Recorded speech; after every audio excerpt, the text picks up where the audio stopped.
Oy guys, birthday ba ni Trisha bukas? Hala guys, hindi. Hala, hindi talaga. Kabebe na ito. Hoy, kalat sa Facebook. Ay, talaga ba, Borloloy?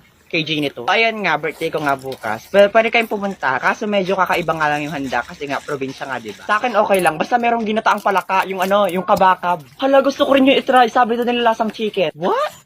Ginataang palaka? Like L? Kinakain ba yun? Saka hindi pa ako nakatry nun. Yuck.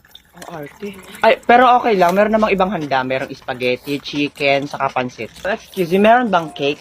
Because if you don't have, I will not go. Ay, ang arte-arte mo, manahimik ka dyan. Torjang naman ang name mo.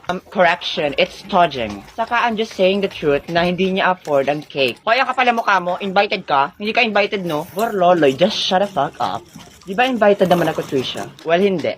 Oh, bumpanot. That's my girl, Trisha. Bad bitch. Hindi gaya nung isa dyan. Dirty bitch. Well, wala rin naman akong balak pumunta sa birthday party mo. Kasi pang patay gutom